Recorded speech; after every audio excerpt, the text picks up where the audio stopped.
साथियों नमस्ते। आज हम प्रश्नावली 10.4 के प्रश्न करेंगे और इससे पहले के जितने भी वीडियोस हैं वो सारे मैंने प्लेलिस्ट में डाल दिए हैं, तो आप प्लेलिस्ट में जाओ और सारे वीडियोस जो है आराम से देखो। तो यहाँ पर जो हमारा पहला प्रश्न है वो है 5 सेंटीमीटर और 3 सेंटीमीटर त्रिज्या वाले दो वृत्त दो बिंदुओं पर प्रतिच्छेद करते हैं। यानी हमें दो वृत्त दिए हैं, बड़े वाले वृत्त की जो त्रिज्या है वो है 5 सेंटीमीटर, है ना, 5 सेंटीमीटर, और छोटे वाले वृत्त की जो त्रिज्या है वो है 3 सेंटीमीटर। और ये दोनों ही वृत्त जो है दो बिंदुओं पर प्रतिच्छेद करते हैं। इसका मतलब दो बिंदुओं पर काट रहे हैं। जैसे ये बिंदु आपका ए जो है, यहाँ पर ये दोनों वृत्त प्रतिच्छेद कर रहे हैं, और बिंदु बी पर भी ये दोनों वृत्त प्रतिच्छेद कर रहे हैं। आगे प्रश्न कह रहा है उनके केंद्रों के बीच की दूरी 4 सेंटीमीटर है।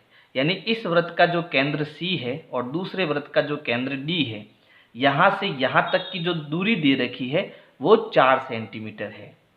उभयनिष्ठ जीवा की लंबाई ज्ञात कीजिए। हमें क्या करना है, ये जो उभयनिष्ठ जीवा है इसकी लंबाई ज्ञात करनी है। तो देखो, हम जानते हैं कि जब दो वृत्त एक दूसरे को प्रतिच्छेद करते हैं, ठीक है, तो उनके केंद्रों को मिलाने पर, यानी उनके जो केंद्र है वो इस उभयनिष्ठ जीवा का लंब समद्विभाजन करते हैं। लंब समद्विभाजन का मतलब ये हिस्सा इस हिस्से के बराबर भी होगा और यहाँ प्रत्येक जगह पर 90 डिग्री का कोण भी बनेगा, है ना। तो बस इसी के आधार पर जो है हमें इस प्रश्न को सॉल्व करना है। तो हमें पता है, हम जानते हैं, हम क्या जानते हैं कि भाई हम जानते हैं कि केंद्र उभयनिष्ठ जीवा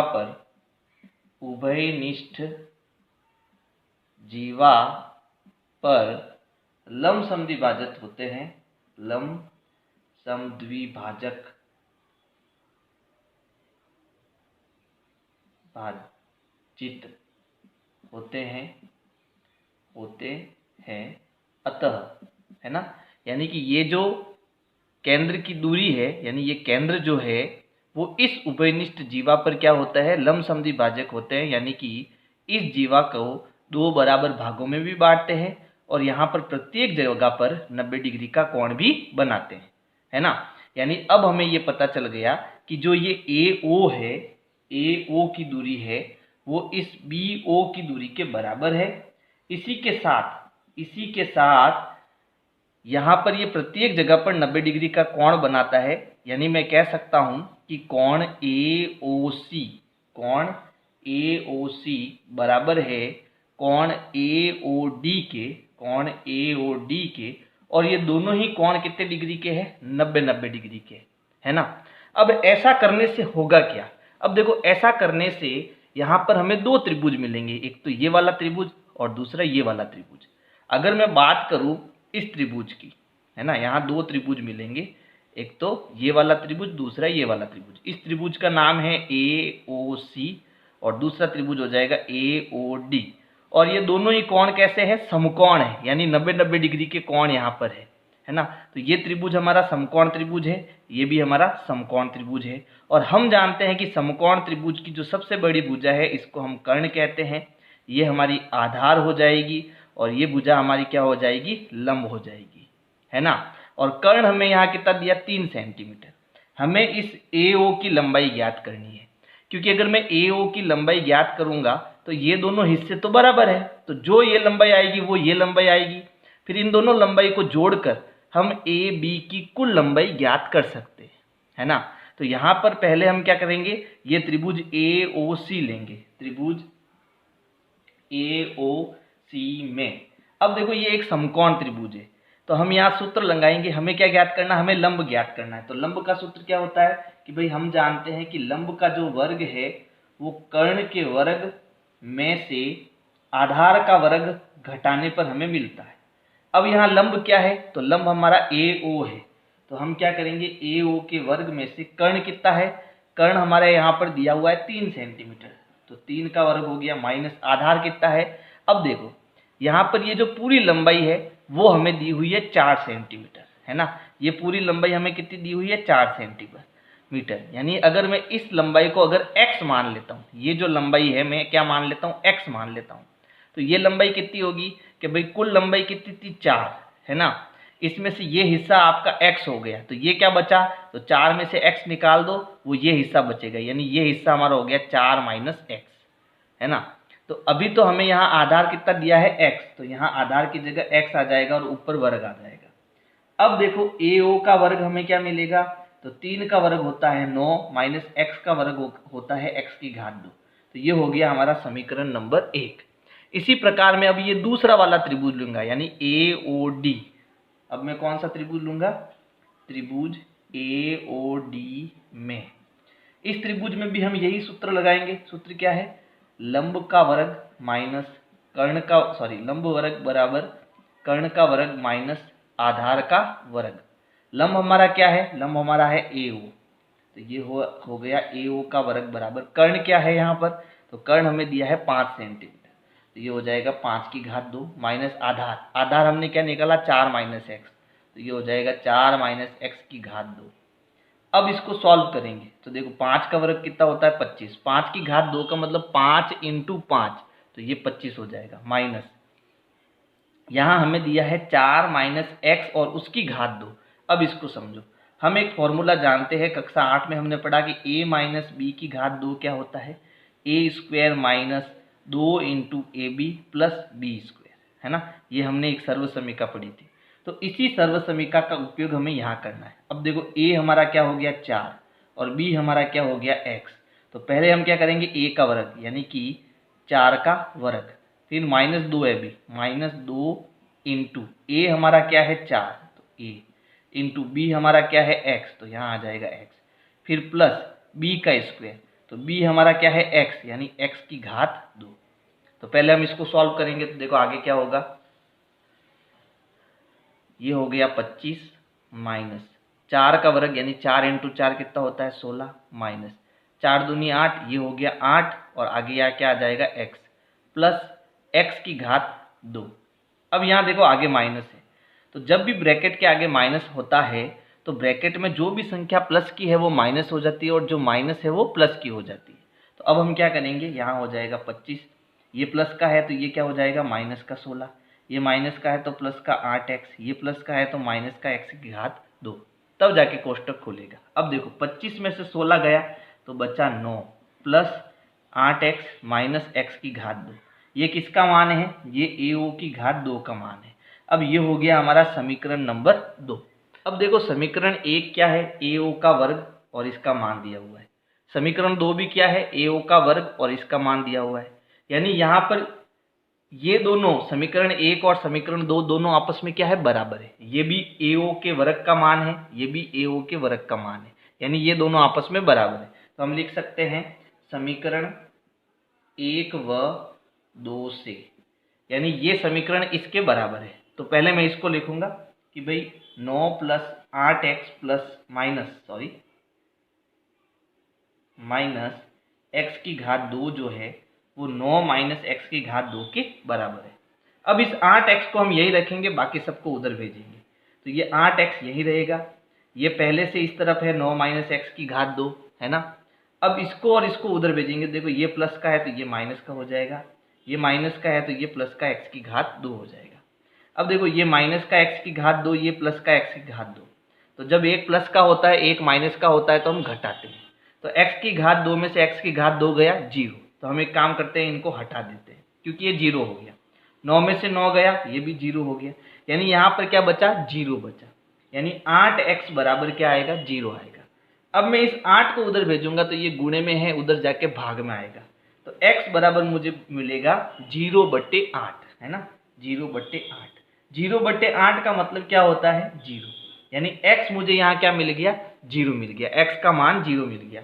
अब मैं क्या करूंगा, इस x का मान समीकरण 1 में रखूंगा, x का मान समीकरण 1 में रखने पर, ठीक है। तो समीकरण 1 क्या है, समीकरण 1 है AO की घात 2 बराबर 9 माइनस x की घात 2, और x का मान मुझे रखना है ना, x का मान मुझे रखना है, तो x की जगह ब्रैकेट बना के ऊपर घात 2 कर देते हैं। x क्या है 0, तो यहाँ आ जाएगा 0, 0 की घात 2 का मतलब 0, है ना। तो AO का जो वर्ग है वो हो गया 9 माइनस 0, 9 में से 0 गया 9, तो AO का जो वर्ग है वो क्या मिला 9। अब ये वर्ग उधर जाके क्या बन जाएगा वर्गमूल, है ना, तो AO हमें क्या मिलेगा 9, ये वर्ग है उधर गया क्या बन जाएगा वर्गमूल, है ना, तो 9 का वर्गमूल क्या होगा 3, है ना, तो यहाँ AO हमें कितना मिल गया AO बराबर 3। अब AO की जो लंबाई है वो हमें मिल गई है और वो है 3 सेंटीमीटर, 3 नहीं है यहाँ 3 सेंटीमीटर कर लो, 3 सेंटीमीटर, ठीक है। तो हमें क्या, हमें किसकी लंबाई चाहिए, हमें तो AB की लंबाई चाहिए, है ना। हम जानते हैं कि जो AB की लंबाई है वो किससे मिलकर बनेगी, वो AO प्लस BO की लंबाई से मिलकर बनेगी, इन दोनों की लंबाई से मिलकर बनेगी। और शुरुआत में मैंने बताया था कि ये हिस्सा इस हिस्से के क्या है बराबर है, तो अगर AO 3 है तो BO भी कितना होगा 3 होगा, है ना, तो AB बराबर हमें क्या मिलेगा भाई, AO अगर 3 है तो BO भी क्या होगा 3 होगा, 3 और 3 जुड़कर कितना हो जाएगा 6 सेंटीमीटर हो जाएगा। अब क्योंकि AO जो है वो BO के बराबर है इसलिए ये BO भी हमारा कितना हो जाएगा 3 हो जाएगा। तो इस प्रकार से हमें AB की लंबाई 6 सेंटीमीटर मिलेगी। प्रश्न 2 है, यदि एक वृत्त की दो समान जीवाएं वृत्त के अंदर प्रतिच्छेद करें तो सिद्ध कीजिए एक जीवा के खंड दूसरी जीवा के संगत खंडों के बराबर है। यानी हमें एक वृत्त दिया है जिसमें समान लंबाई की दो जीवाएं हैं, तो मैंने एक जीवा खींची AB और दूसरी जीवा खींची CD। ये दोनों जीवाएं जो है इस P बिंदु पर प्रतिच्छेद करती है, तो ये हमें पहले से प्रश्न में दिया हुआ है, यानी AB CD के बराबर है और दोनों जीवाएं P बिंदु पर प्रतिच्छेद करती है। अब हमें सिद्ध क्या करना है, हमें सिद्ध करना है कि ये दोनों जीवाएं जो आपस में प्रतिच्छेद कर रही है, तो इस जीवा के कारण एक तो बड़ा खंड बन रहा है एक छोटा खंड बन रहा है, इस जीवा के कारण भी एक बड़ा खंड बन रहा है और एक छोटा खंड बन रहा है। तो ये दोनों जो संगत खंड है, बड़ा खंड बड़े के बराबर है और छोटा खंड छोटे के बराबर है, ये हमें सिद्ध करना है। यानी AP जो है वो CP के बराबर है, ये AP जो है वो CP के बराबर है और BP जो है ये BP जो है वो इस DP के बराबर है, ये हमें क्या करना है सिद्ध करना है। तो इसको सिद्ध करने के लिए हम क्या करेंगे, रचना करेंगे। रचना में हमें क्या करना है, वृत्त के केंद्र से इस जीवा पर हमें एक लंब खींचना है, यानी एक 90 डिग्री वाली लाइन खींचनी है। इसी प्रकार इस जीवा CD पर भी वृत्त के केंद्र से एक लंब खींचना है, यानी 90 डिग्री वाली लाइन खींचनी है, ठीक है। तो ये हमें रचना करनी है। तो ये जो बिंदु हमें मिला है इसको हम M बोल देते हैं और ये जो बिंदु मिला है इसको हम N बोल देते हैं, ठीक है। तो इस प्रकार से हमने क्या रचना करी कि जो OM है, ठीक है, वो हमने लंब खींचा इस AB पर और ये जो ON है वो हमने लंब खींचा इस CD पर, ठीक है। इसके साथ अब इसको सिद्ध करने के लिए हम क्या करेंगे, ये मान लो हमारा P बिंदु हो गया, ठीक है। इस P बिंदु और O बिंदु को हम मिलाएंगे ताकि हमें दो त्रिभुज मिल जाए। तो हमने एक रचना और करी तथा OP को मिलाया, ठीक है, OP को मिलाया। तो ये हमारी क्या हो गई, रचना हो गई। अब हम इसको क्या करना है, सिद्ध करना है। तो सिद्ध करने के लिए पहले हम क्या करेंगे, इन दोनों त्रिभुजों को आपस में सर्वांगसम करेंगे। तो एक तो त्रिभुज हमारा हो गया OMP, त्रिभुज OMP, और दूसरा हमारा त्रिभुज हो गया ONP, दूसरा त्रिभुज हमारा क्या हो गया ONP में। अब देखो इन दोनों त्रिभुजों में क्या क्या चीजें हैं जो आपस में बराबर है। तो पहली बात तो देखो ये कोण 90 डिग्री का है और ये कोण 90 डिग्री का है, और ये दोनों कोण 90 डिग्री का कहाँ से आए, रचना से आए। तो पहले हम लिख सकते हैं कोण OMP जो है वो कोण ONP के बराबर है। बराबर क्यों है, तो रचना से है, ठीक है। रचना में मैंने पहले से इनको 90-90 डिग्री लिया है। दूसरी चीज क्या बराबर है, देखो ये OP भुजा जो है वो दोनों त्रिभुजों के अंदर है, तो OP जो है वो OP के बराबर है क्योंकि ये क्या है, उभयनिष्ठ है। क्या है, उभयनिष्ठ है।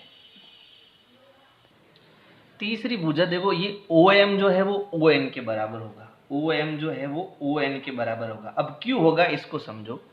देखो जब किसी वृत्त के अंदर दो बराबर जीवाएं, मान लो एक जीवा और दूसरी जीवा ये है, और दोनों जीवाएं आपस में क्या है, बराबर है, तो इसके केंद्र से जो हम इनके ऊपर लंबवत दूरियां खींचते हैं, है ना, ये दोनों दूरियां आपस में क्या होती है, बराबर होती है। समान जीवा की केंद्र से दूरी हमेशा क्या होती है, बराबर होती है। तो ये भी देखो, ये जीवा है और ये केंद्र से इस जीवा पर ये क्या है, लंब है, यानी ये इसकी दूरी है। और ये दूसरी जीवा है और इसके केंद्र से ये हमने क्या खींचा, लंब खींचा, यानी ये इसकी दूरी है। ठीक है, तो ये दोनों दूरियां आपस में क्या होती है, बराबर होती है। ये हमने प्रमेय 10.2 में 10.3 में समझा था। ठीक है, यानी हम यहाँ क्या लिखेंगे, तो यहाँ लिखेंगे वृत्त की बराबर जीवाएं वृत्त के केंद्र से बराबर दूरी पर होती है, इसलिए OM ON के बराबर होगा। ठीक है, अब देखो ये हमारा क्या हो गया, 90 डिग्री का कोण हो गया। 90 डिग्री के कोण के सामने वाली ये भुजा हमारी क्या हो गई, कर्ण हो गई। ठीक है, तो कर्ण, कोण और इसके साथ एक भुजा बराबर है, तो हम लिख सकते हैं RHS नियम से त्रिभुज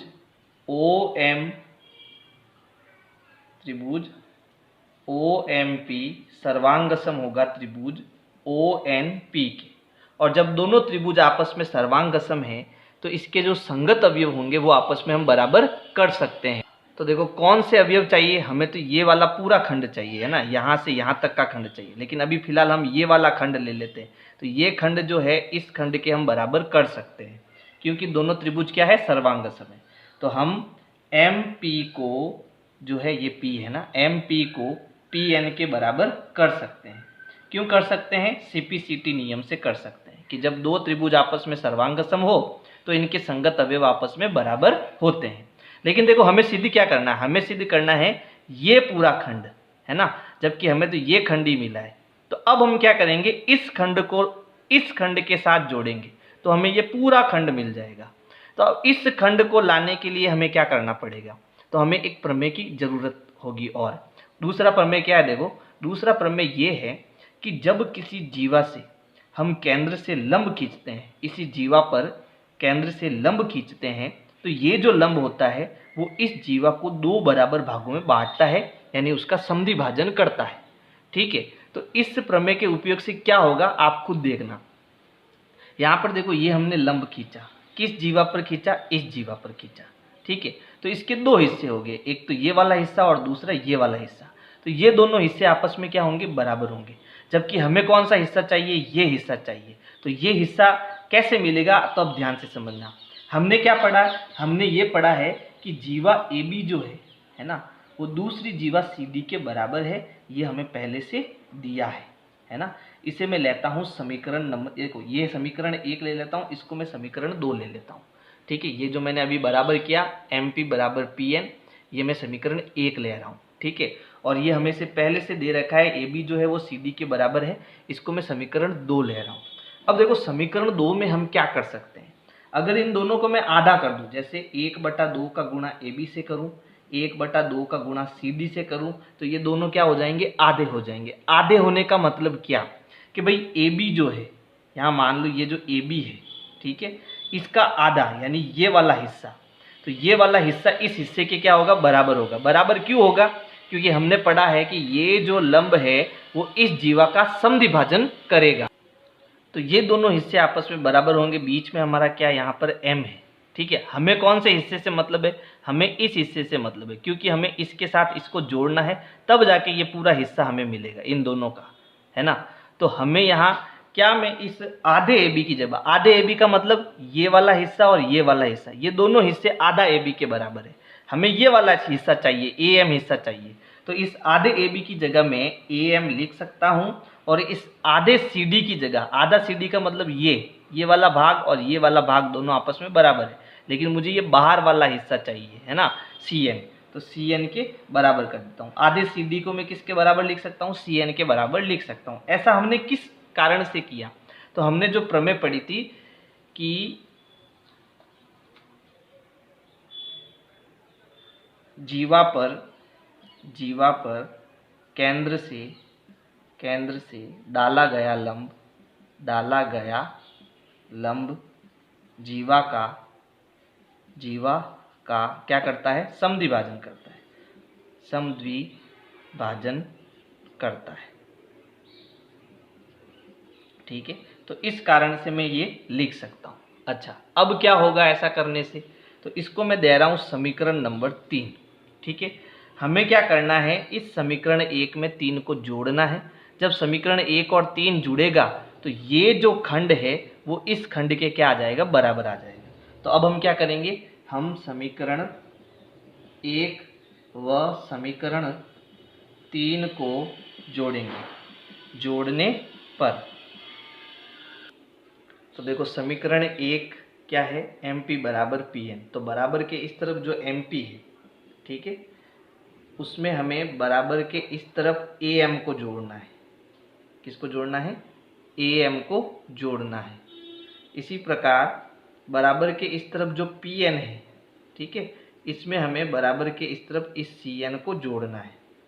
अब देखो MP और AM जुड़कर पूरा क्या हो जाएगा, AP हो जाएगा। MP और AM जुड़कर पूरा क्या हो जाएगा, AP हो जाएगा। और PN और CN जुड़कर क्या बन जाएगा, CP बन जाएगा, है ना। और यही हमें क्या करना था, सिद्ध करना था कि जो AP है वो CP के बराबर है। तो ये एक चीज़ तो हमारी सिद्ध हो गई। अब हमें सिद्ध करना है BP जो है वो DP के बराबर है। इसको हम कैसे सिद्ध करेंगे? देखो, हमने जब सर्वांगसम किया था इसको, ठीक है, तो ये हिस्सा इस हिस्से के बराबर आया था।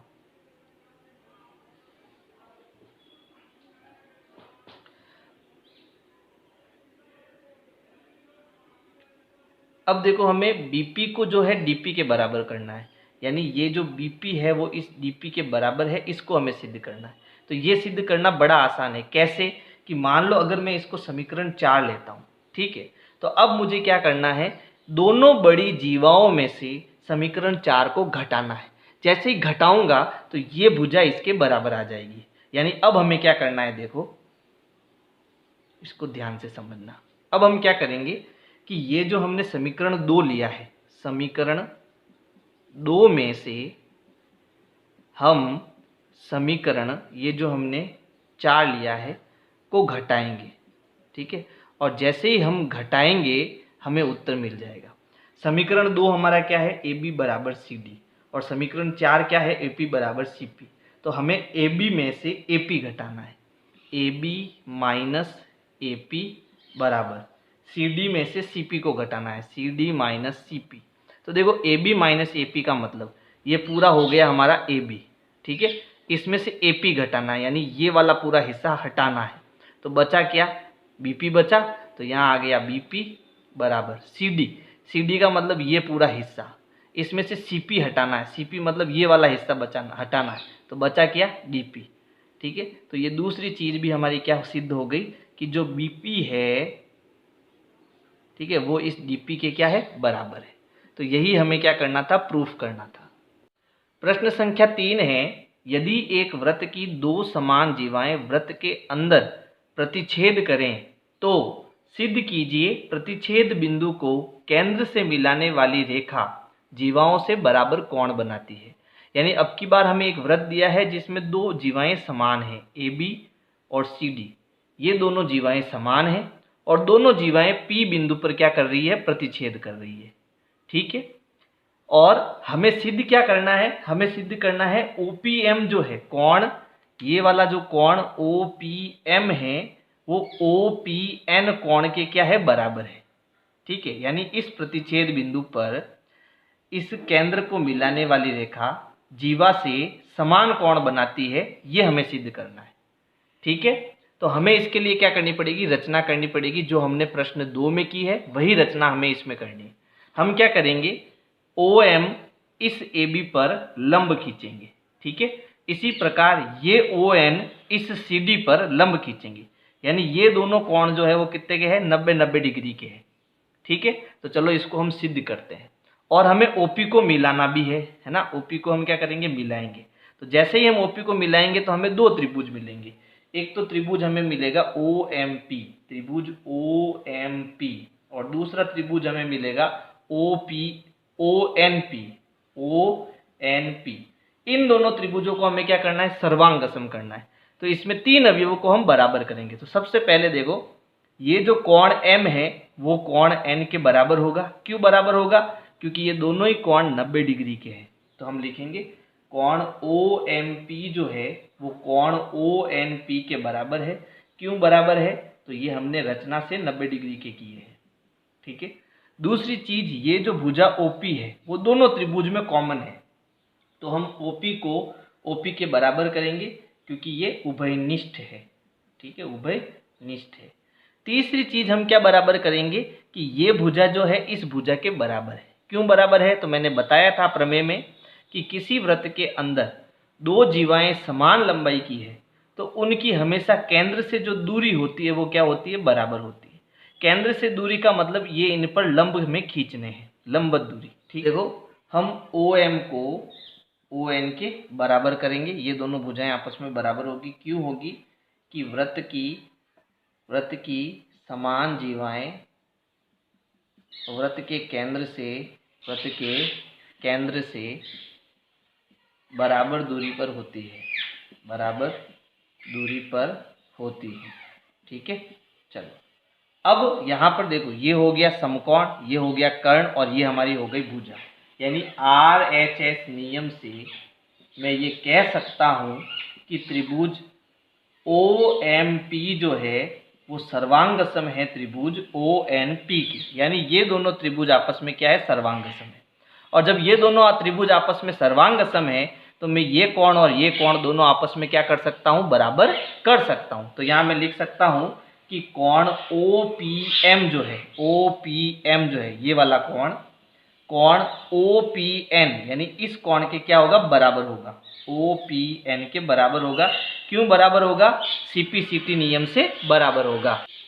यानी जब दो त्रिभुज आपस में सर्वांगसम होते हैं तो इनके संगत अवयव हम बराबर कर सकते हैं। ठीक है, तो इस प्रकार से आपको ये प्रश्न 3 करना है। प्रश्न 4 है, यदि एक रेखा दो सकेंद्रीय वृत्तों को जिनका केंद्र O हो ABC व D पर प्रतिच्छेद करें तो सिद्ध कीजिए AB बराबर CD। यानी हमें दो सकेंद्रीय वृत्त दिए हैं जिनका केंद्र 1 है और वो केंद्र का नाम क्या है? O। ठीक है, इन दोनों वृत्तों पर एक रेखा इस प्रकार गुजर रही है कि वो A, B, C तथा D पर इन वृत्तों को क्या कर रही है? प्रतिच्छेद कर रही है। तो हमें प्रश्न में दिया क्या है? दो सकेंद्रीय वृत्त जिनका केंद्र O है, एक रेखा इन वृत्तों को A, B, C और D पर प्रतिच्छेद करती है, ये हमें दिया हुआ है। हमें सिद्ध करना है AB की लंबाई जो है वो CD के बराबर है। तो यहाँ देखो, ये AB की जो लंबाई है वो CD की लंबाई के बराबर है, ये हमें सिद्ध करना है। तो इसके लिए हम क्या करेंगे? पहले एक रचना करेंगे। रचना में हम क्या करेंगे? केंद्र O से इस रेखा AD पर हम एक लंब डालेंगे। ठीक है, यहाँ पर हमें एक बिंदु मिलेगा जिसको हम नाम देंगे M। तो हमने रचना क्या करी? हमने रचना करी OM, हमने लंब डाला AD पर। ठीक है, AD पर हमने क्या करा? OM एक लंब डाला, लंब मतलब 90 डिग्री वाली रेखा खींची। ठीक है, तो अब हम उत्पत्ति करते हैं। तो देखो, हम जानते हैं कि किसी भी वृत्त के केंद्र से किसी जीवा पर डाला गया लंब, ठीक है, जीवा का समद्विभाजन करता है, यानी इसे समान दो भागों में बांटता है। ये हिस्सा इस हिस्से के क्या होगा? बराबर होगा। ये हमने प्रमेय पढ़ रखी है। तो हम पहले लिख देते हैं कि हम जानते हैं कि जीवा पर केंद्र द्वारा डाला गया लंब जीवा का क्या करता है? समद्विभाजन करता है। ठीक है, तो इस स्थिति में ये जो डिस्टेंस है BM वो इस CM डिस्टेंस की क्या होगी? बराबर होगी। जब ये मैं वृत्त C1 लेता हूँ, अंदर वाला वृत्त मान लो ये C1 है और बाहर वाला जो वृत्त मैंने लिया वो C2 है। ठीक है, तो इस C1 वृत्त की जीवा क्या होगी? BC होगी, है ना।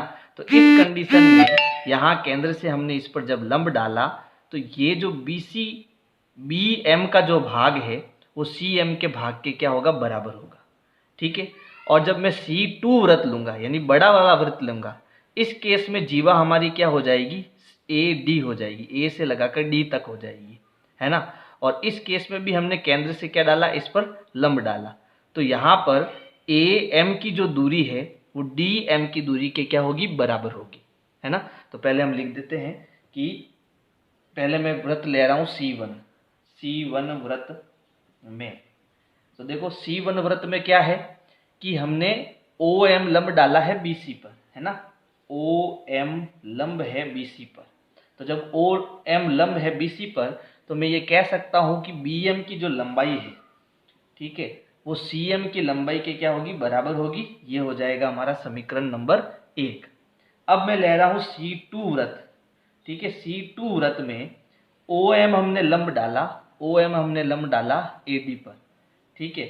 AD पर जब हमने लंब डाला तो इस केस में AM की जो लंबाई है, ठीक है, वो इस DM की लंबाई की क्या होगी, बराबर होगी। ये हो जाएगा हमारा समीकरण नंबर 2। अब हम क्या करेंगे, समीकरण 2 में से समीकरण 1 को घटाएंगे। तो समीकरण 2 में से समीकरण 1 को घटाने पर अब घटाना कैसे, देखो बराबर के इस तरफ कौन है, AM है, तो बराबर के इस तरफ AM है, इसमें से बराबर के इस तरफ BM को हमें घटाना है। इसी प्रकार DM में से हमें इस CM को घटाना है।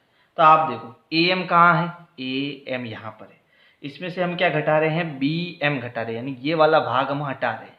तो हमारे पास कौन सा भाग बचा, हमारे पास बचा AB, ठीक है। इसी प्रकार देखो DM वाले भाग में से हम CM को घटा रहे हैं, यानी ये CM वाला भाग हम घटा रहे हैं, ठीक है। तो हमारे पास कौन सा भाग बचा, CD भाग बचा, ठीक है। और यही हमें क्या करना था, सिद्ध करना था।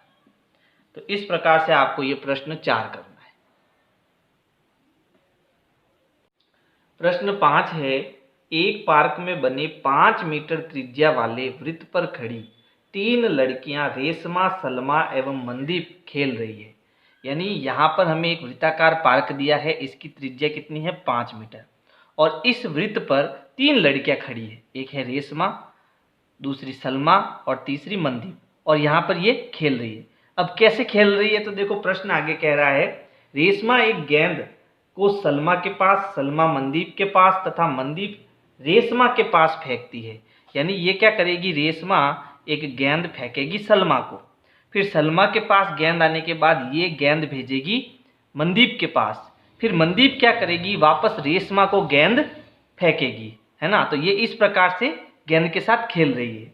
फिर आगे प्रश्न कह रहा है, यदि रेशमा तथा सलमा के बीच और सलमा तथा मनदीप के बीच की प्रत्येक दूरी 6 मीटर हो तो रेशमा और मनदीप के बीच की दूरी क्या है।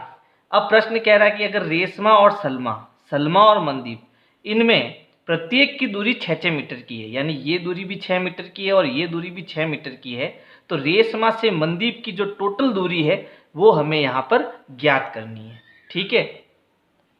तो देखो हमें सबसे पहले प्रश्न में जो जो दिया है हम वो लिख देते हैं। तो हमें प्रश्न में देखो बहुत सारी चीज़ें दी हुई है। पहले तो हमें देखो यहाँ पर इसकी जो त्रिज्या है, वृत्त की जो त्रिज्या है वो कितनी दी, 5 मीटर। अब हमें त्रिज्या कैसे मिलेगी, यदि मैं R को O से मिलाऊं, ठीक है, तो ये एक त्रिज्या है, O को S से मिलाऊं तो ये भी एक त्रिज्या है, और O को M से मिलाऊं तो ये भी क्या है, एक त्रिज्या है। तो यहाँ पर हमें त्रिज्याएं दी हुई है, तो हम एक काम करते हैं, यहाँ हम OR बराबर है OS बराबर है OM, और इन सब की लंबाई कितनी है, 5 मीटर, क्योंकि ये क्या है, ये सभी त्रिज्याएं हैं, तो ये हमें दी हुई है। इसके साथ हमें देखो RS की लंबाई और SM की लंबाई दी हुई है, इन दोनों की लंबाई कितनी है, 6 मीटर की है, तो ये भी हमें दिया हुआ है। RS जो है वो बराबर है SM के, और दोनों की लंबाई कितनी है, 6 मीटर है, तो ये चीज़ हमें दी हुई है। अब हम क्या करेंगे, इस प्रश्न को सॉल्व करने के लिए एक रचना करेंगे। अब हमें रचना क्या करनी है, इसको भी समझो। हम क्या करेंगे, इस O बिंदु से यानी वृत्त के केंद्र से इस जीवा RS पर एक लंब खींचेंगे, लंब मतलब एक 90 डिग्री वाली लाइन खींचेंगे, ठीक है। और हम जानते हैं कि किसी भी वृत्त पर, वृत्त के केंद्र से किसी जीवा पर यदि हम लंब डालते हैं तो ये जो लंब होता है जीवा का क्या करता है, समद्विभाजन करता है, यानी इसे 2 समान भागों में बांट देता है। तो ये प्रमेय यहाँ पर काम आएगी, ठीक है। तो हमने रचना क्या की, हमने यहाँ पर हम नाम दे देते हैं इसको P, ठीक है। यहाँ पर इसको क्या नाम देते हैं P। हमने क्या करा, OP लंब खींचा RS पर, OP लंब खींचा RS पर। तो ये हमने क्या करा, रचना करी। और हमने क्या किया, और हमने OR, OS व OM को मिलाया।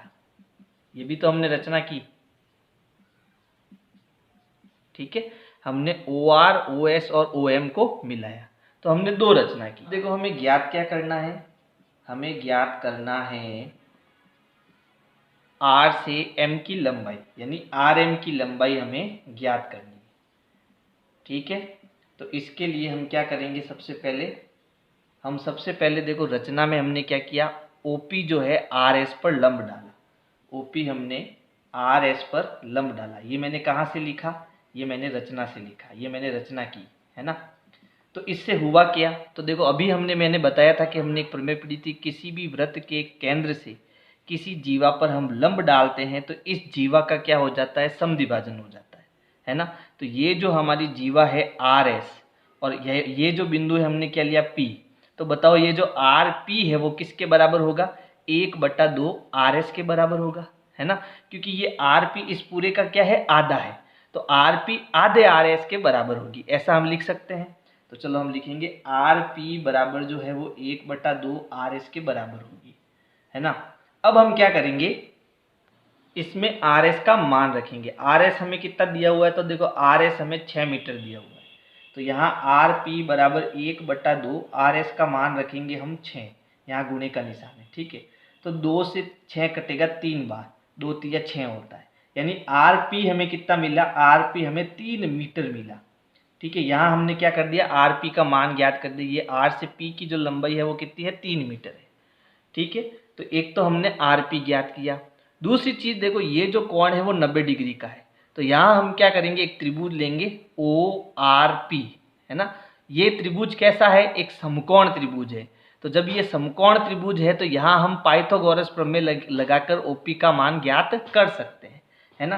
तो यहाँ मैं ले रहा हूँ समकोण त्रिभुज, समकोण त्रिभुज कौन सा, ORP, ORP में, ठीक है। यहाँ पर देखो ये 90 डिग्री के सामने वाली भुजा ये क्या है, हमारा कर्ण है, और कर्ण हमें कितना दिया है, 5 मीटर दिया हुआ है, ठीक है। ये नीचे वाली जो भुजा है ये हमारा आधार है, और ये हमारा क्या हो गया, लंब। हमें क्या ज्ञात करना है, लंब।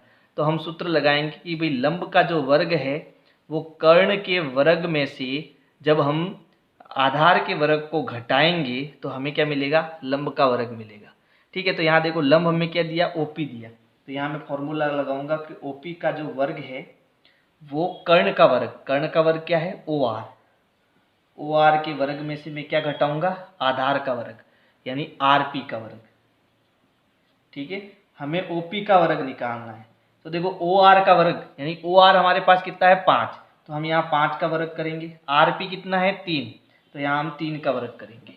अब 5 का वर्ग कितना होगा, 25, 5 का वर्ग मतलब 5 × 5 है ना, 25। 3 का वर्ग यानी 3 × 3 कितना हो गया, 9, और यहाँ हमें चाहिए OP का वर्ग। 25 में से 9 गया, कितना बचा, 16, तो OP का वर्ग जो है हमें कितना मिलेगा, 16 मिलेगा, ठीक है। अब ये वर्ग है, इधर भेजेंगे तो वो वर्गमूल बन जाएगा, तो OP बराबर वर्गमूल 16, और 16 का वर्गमूल कितना होता है, 4, तो हमें OP कितना मिलेगा, 4 मीटर, है ना। तो यहाँ हमें OP मिल जाएगा 4 मीटर। तो हमने दो चीजें ज्ञात करी, एक तो हमने RP का मान ज्ञात कर लिया, एक हमने OP का मान ज्ञात कर लिया। अब देखो यहाँ पर हमें ORSM एक चतुर्भुज दिख रहा है ना, ORS और M। इस चतुर्भुज के अंदर इसकी जो आसन्न भुजाएं हैं वो आपस में बराबर है।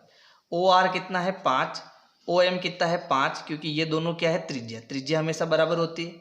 इसी प्रकार RS हमें 6 मीटर दिया और SM भी हमें 6 मीटर दिया, यानी इसकी दो पास वाली भुजाएं यानी आसन्न भुजाएं वो आपस में बराबर है। और हम जानते हैं कि किसी भी चतुर्भुज की अगर आसन्न भुजाएं बराबर है तो वो किसका निर्माण करती है, एक पतंग का निर्माण करती है। और पतंग की क्या विशेषता होती है? पतंग की ये विशेषता होती है कि इसके जो विकर्ण हैं वो एक दूसरे को लंब समद्विभाजित करते हैं, यानी कि इस बिंदु, अगर मान लो ये बिंदु N है तो यहाँ ये बिंदु N प्रत्येक जगह पर 90 डिग्री का कोण भी बनाएगा और ये जो विकर्ण OS है इसका समद्विभाजन भी करेगा, यानी ये दोनों भाग आपस में आधे आधे होंगे, बराबर होंगे। इसी प्रकार ये जो विकर्ण RM है यहाँ पर 90 डिग्री का कोण भी बनाएगा और ये भाग इस भाग के क्या होगा? बराबर होगा, है ना। यानी मैं यहाँ लिख सकता हूँ कि चतुर्भुज ORSM एक पतंग है, एक पतंग है। और पतंग क्यों है? क्योंकि इसकी आसन्न भुजाएं बराबर है, क्योंकि OR जो है वो किसके बराबर है? OM के बराबर है, व RS जो है वो किसके बराबर है? SM के बराबर है, यानी आसन्न भुजाएं बराबर है, इसलिए ये पतंग है। और जब ये पतंग है तो हम क्या कह सकते हैं कि अगर ये बिंदु N है तो ये जो RN है, ये RN है वो लंब होगा OS पर, यानी यहाँ पर ये बिंदु N पर 90 डिग्री का कोण बनाएगा, ठीक है। और हम क्या कह सकते हैं? और हम ये भी कह सकते हैं कि हमें क्या ज्ञात करना? हमें RM की लंबाई ज्ञात करनी है। तो अगर ये यहाँ 90 डिग्री का कोण बनाएगा, इसके साथ ये हिस्सा जो है इस हिस्से के क्या होगा? बराबर होगा, यानी RN वाला जो भाग है वो NM के बराबर होगा। अब अगर हम RN का मान ज्ञात कर लेते हैं, ठीक है, तो RN किसके बराबर है? NM के, है ना। तो ये जो भी मान आएगा वो इसके बराबर होगा और इन दोनों भाग को जब हम जोड़ेंगे तो हमें RM की लंबाई मिल जाएगी, ठीक है। अब सवाल उठता है कि हमें इस RN की लंबाई कैसे मिलेगी? तो यहाँ पर देखो एक त्रिभुज है, त्रिभुज कौन सा है इसको भी समझो, OR और S, ये वाला त्रिभुज में ले रहा हूँ, ठीक है, OR और S। अब इस त्रिभुज में देखो दो ऊंचाई है हमारे पास, एक तो OP है, O से P, ये भी क्या है? एक लंब है, ठीक है। और यहाँ पर N, ये भी यहाँ पर क्या है? RN भी एक लंब है, ठीक है। और हम जानते हैं किसी भी त्रिभुज का अगर हमें क्षेत्रफल ज्ञात करना है तो एक तो हमें क्या चाहिए? आधार चाहिए, और एक क्या चाहिए? हमें ऊंचाई चाहिए, ठीक है। तो अगर हमें आधार और ऊंचाई मिल जाती है तो हम त्रिभुज का क्षेत्रफल ज्ञात कर सकते हैं। तो यहाँ पर दो आधार है और दो ऊंचाई है, देखो एक तो यहाँ पर ये ऊंचाई हो गई तो ये क्या होगा? आधार होगा, और अगर मैं ये ऊंचाई लेता हूँ तो ये हमारा क्या होगा? आधार होगा। तो यहाँ दो ऊंचाई है और दो आधार है, इस हिसाब में इसको दो तरीके से इसका क्षेत्रफल ज्ञात कर सकता हूँ, और दोनों क्षेत्रफल आपस में क्या होंगे? बराबर होंगे। तो अब देखो मैं क्या लिख सकता हूँ, पहले तो देखो अगर मैं ऊंचाई OP लेता हूं तो आधार क्या बनेगा? RS। तो इस केस में त्रिभुज का क्षेत्रफल क्या होगा? 1/2 इंटू आधार, आधार मेरा क्या है? RS, इंटू ऊंचाई, ऊंचाई है OP बराबर। अब मैं त्रिभुज का क्षेत्रफल कैसे निकाल रहा हूं कि ऊंचाई अब की बार मैं RN ले रहा हूं तो आधार क्या बनेगा? OS। तो सूत्र बनेगा 1/2 इंटू आधार, आधार क्या है? OS, और ऊंचाई क्या है? RN, ठीक है। अब हम क्या कर सकते हैं? 1/2 से 1/2 कैंसिल कर सकते हैं। जब बराबर के दोनों तरफ सब संख्या गुणे में हो और एक ही राशि हो तो इधर और उधर हम इसको कैंसिल कर सकते हैं, ठीक है। अब इनके मान लगाएंगे तो देखो RS का मान क्या है? RS का मान मेरे पास है 6 मीटर इंटू OP हमने निकाला, OP हमने कितना निकाला? 4 मीटर, तो यहाँ आ गया 4 बराबर। OS कितना है? तो देखो OS क्या है? त्रिज्या, तो OS हमारे पास है 5 मीटर इंटू RN कितना है? RN हमें ज्ञात करना है, तो ये इस तरफ आ जाएगा RN, ठीक है। अब देखो 6 चौक कितना होता है? 24 बराबर 5 इंटू RN। अब यहाँ 5 गुणे में है तो इसको इधर भेजेंगे तो ये किस में आएगा? भाग में, तो ये हो गया 24/5 बराबर RN। अब हम 24 में 5 का भाग देंगे तो 5 चौक 20, पीछे बचा 4, पॉइंट लगाएंगे 0 आएगा, और 5 8 40, तो हमारे पास जो RN मिलेगा वो कितना आएगा? 4.8 मीटर। यानी जब इसका हम भाग देंगे तो RN हमें कितना मिलेगा? 4.8 मीटर। अब ये तो हमारे पास क्या हुआ? RN का मान हुआ। हमें किसका मान चाहिए? RM का मान चाहिए। अब RM क्या है? तो RM यहाँ पर RN और NM से मिलकर बना है,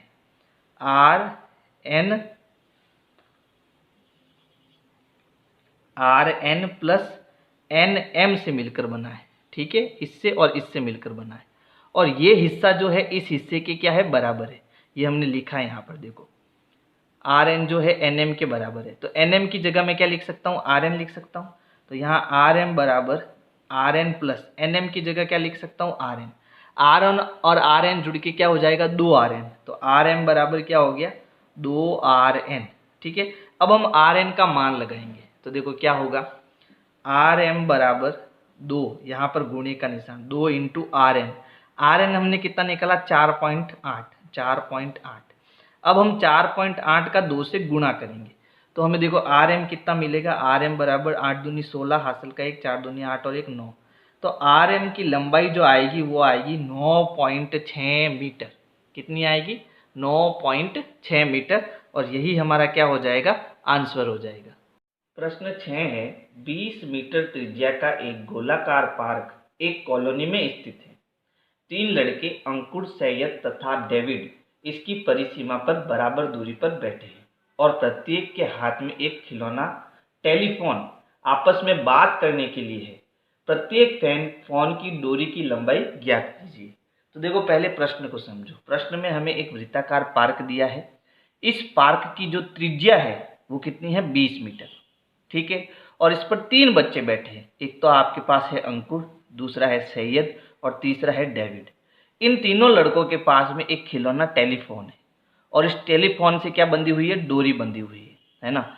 तो यहाँ पर एक टेलीफोन है, यहाँ से यहाँ पर एक इसकी डोरी बंधी हुई है, ठीक है। यानी AS की जो लंबाई है वो SD की लंबाई और AD की लंबाई के बराबर है। यानी प्रत्येक डोरी की लंबाई हमें बराबर दी हुई है। हमें क्या बताना है, हमें इस प्रत्येक डोरी की जो लंबाई है वो ज्ञात करनी है। समझ गए। तो सबसे पहले देखो हमें प्रश्न में दिया क्या है, हमें दिया है कि यहाँ पर जो AS की लंबाई है वो SD और AD की लंबाई के क्या है, बराबर है। ये हमें दिया हुआ है। और प्रश्न में इसकी जो त्रिज्या है ना, वृत्त की जो त्रिज्या है वो कितनी दी हुई है, 20 मीटर। तो ये 2 चीजें हमें दी हुई है। अब हमें ज्ञात क्या करना है, हमें ज्ञात करना है प्रत्येक डोरी की लंबाई, है ना। तो हम यहाँ लिख सकते हैं प्रत्येक जीवा, ये डोरी क्या है, यहाँ पर देखो एक जीवा बना रही है ना, प्रत्येक जीवा की लंबाई, ये हमें ज्ञात करना है ना। यानी AS, SA और AD की लंबाई हमें ज्ञात करनी है। तो इसके लिए देखो हम एक रचना करते हैं, ठीक है। रचना में क्या करेंगे कि पहले तो S और O को मिलाएंगे। अगर मान लो ये केंद्र आपका O बिंदु है तो S और O को मिलाएंगे। दूसरी रचना हम क्या करेंगे, दूसरी रचना में देखो जब कभी हमें समबाहु त्रिभुज दिया हुआ हो, है ना, देखो यहाँ पर ये भुजा, ये भुजा और ये भुजा, तीनों भुजाएं आपस में बराबर है। यानी ये जो त्रिभुज है आपका समबाहु त्रिभुज है, ठीक है। तो समबाहु त्रिभुज के परिगत जब हम वृत्त की रचना करते हैं तो ये वृत्त त्रिभुज के तीनों शीर्ष से होकर गुजरता है, ठीक है। तो इसमें क्या विशेषता होती है कि इसमें जो ये वृत्त का केंद्र है और इस त्रिभुज के शीर्ष से जो भी हम लंब खींचते हैं तो वो लंब जो है इस केंद्र से होकर गुजरता है और सामने वाली भुजा को 2 बराबर भागों में भी बांटता है। ये किस में होता है, समबाहु त्रिभुज में, है ना। कि यहाँ पर जब हम समबाहु त्रिभुज के शीर्ष से सामने वाली भुजा पर लंब खींचते हैं तो ये लंब केंद्र से होकर गुजरता है और सामने वाली भुजा को 2 बराबर भागों में भी बांटता है ना। तो हम यहाँ 2 रचना करेंगे। एक तो हम A से सामने वाली भुजा पर लंब खींचेंगे, ऐसा करने पर ये भाग इस भाग के बराबर हो जाएगा। और हम क्या करेंगे, S और O को मिलाएंगे। तो यहाँ हमने 2 रचना की। एक तो हमने यहाँ इसको नाम देते हैं P, है ना। AP लंब खींचा SD पर और SO को मिलाया। तो यहाँ हमने 2 रचना की। अब इसको हम सॉल्व करते हैं, यानी कि हम इन जीवाओं का मान ज्ञात करेंगे। तो इसके लिए हम क्या कर रहे हैं, इस प्रत्येक जीवा को हम 2x मान लेते हैं, है ना। यानी कि AS बराबर SA बराबर AD, इन तीनों की लंबाई को हम कितना मान लेते हैं, 2x। यहाँ लिखेंगे माना, ठीक है। प्रत्येक जीवा की लंबाई हम कितनी मान लेते हैं, 2x मान लेते हैं। तो जब हमने AP SD पर लंब खींचा, AP SD पर लंब खींचा, तो इस केस में क्या हुआ, एस पी बराबर हो गया पी डी के। तो अब इस पूरे की लंबाई कितनी है, इस पूरे की लंबाई अगर 2x है तो ये एस पी की लंबाई x हो जाएगी और पी डी की लंबाई भी क्या हो जाएगी, x हो जाएगी। तो मैं लिख सकता हूं कि एस पी की लंबाई हमें क्या मिल जाएगी, x मिल जाएगी। अब देखो हमें क्या करना है, हमें इन तीनों की लंबाई ज्ञात करनी, तीनों जीवा की लंबाई, है ना। तो अगर मैं इस x की लंबाई ज्ञात कर लेता हूं, ठीक है, तो ये दोनों आपस में बराबर है, तो x और x जुड़कर क्या हो जाएगा 2x, तो 2x की लंबाई हमें मिल जाएगी। तो इस x का मान ज्ञात करने के लिए मुझे क्या करना होगा, तो देखो यहाँ पर दो समकोण त्रिभुज है, एक तो ये बड़ा वाला समकोण त्रिभुज है और एक ये छोटा वाला समकोण त्रिभुज है। तो इन दोनों त्रिभुज की सहायता से मैं इस x का मान ज्ञात कर सकता हूँ, है ना।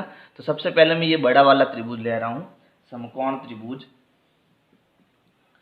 समकोण त्रिभुज ASP में। अब इस समकोण त्रिभुज में हमारे पास देखो ये कर्ण है, ये आधार है और ये AP क्या है, लंबाई है, लंब है। तो पहले हम AP का मान ज्ञात करेंगे। तो हम जानते हैं कि लंब का जो वर्ग है वो कर्ण के वर्ग में से आधार के वर्ग को घटाने पर हमें मिलता है।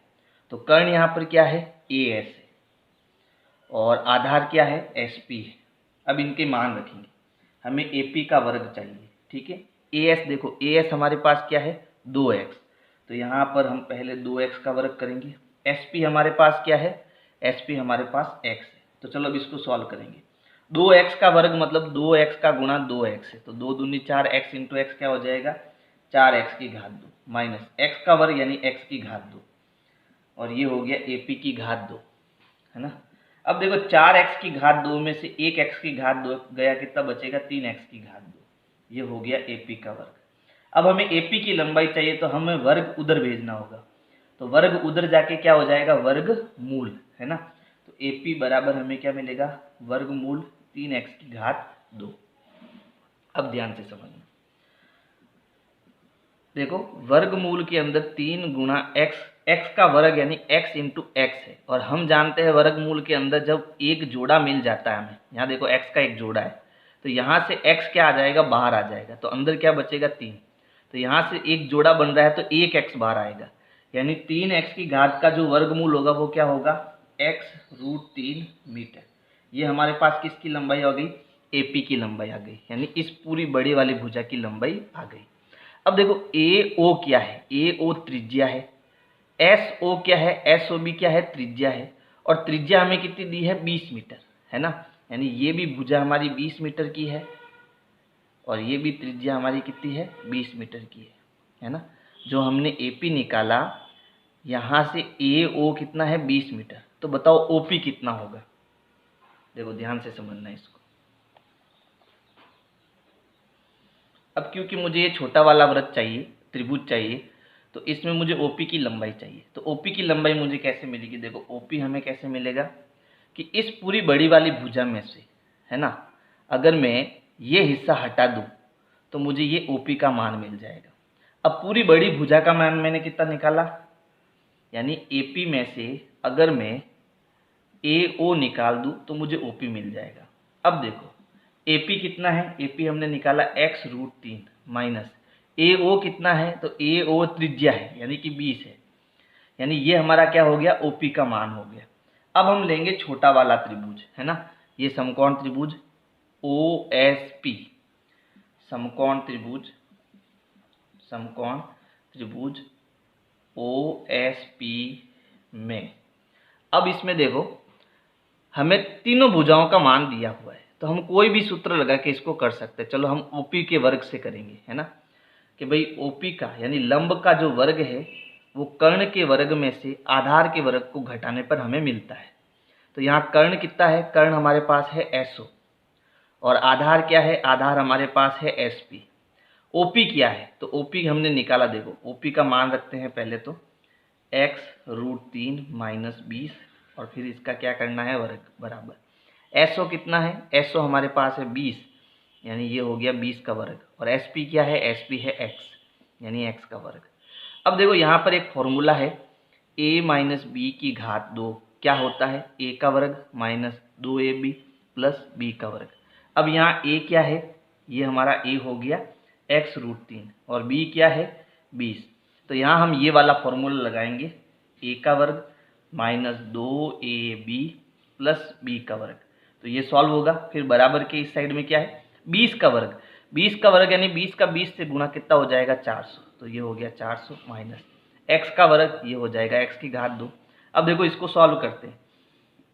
यहाँ आएगा a यानी कि x√3, यहाँ आएगा b यानी कि कितना 20, यहाँ a और b आएगा यानी इसमें आएगा x√3 और इसमें आएगा 20। ठीक है।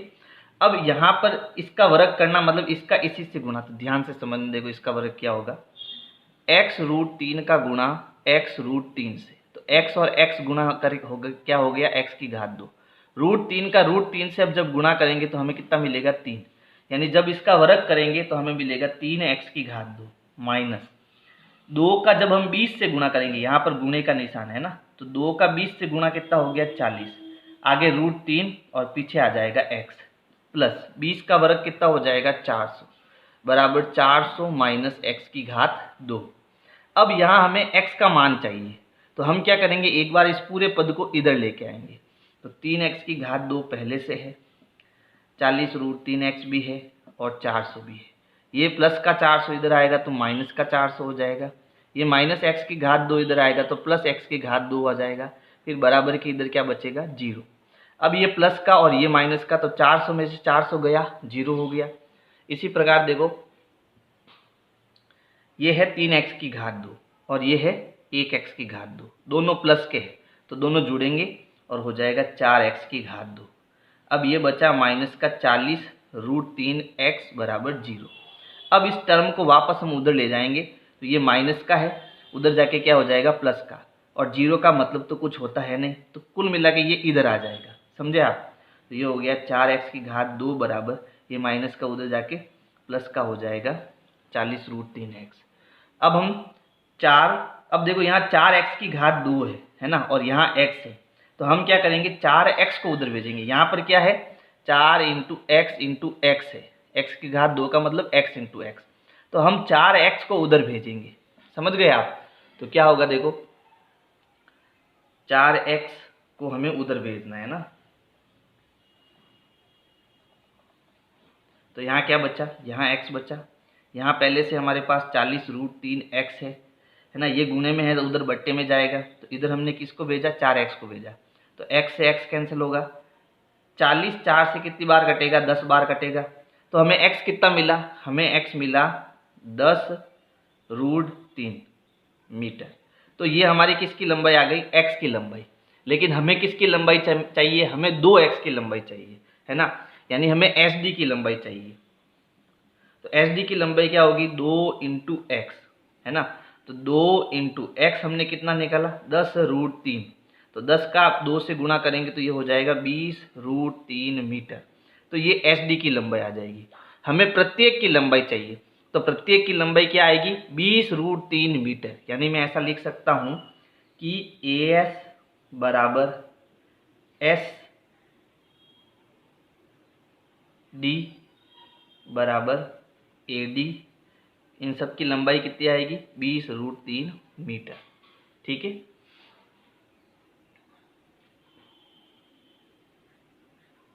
विनय क्लासेज की प्लेलिस्ट के लिए आपको YouTube के सर्च में जाना है, ऊपर लिखना है विनय क्लासेज और सर्च करना है। इसमें आपको मेरा चैनल दिखाई देगा, चैनल में आपको जाना है। इसके बाद में यहाँ पर देखो होम वीडियोज़ और प्लेलिस्ट का ऑप्शन है, तो इस प्रकार से आप मेरी प्लेलिस्ट पा सकते हैं।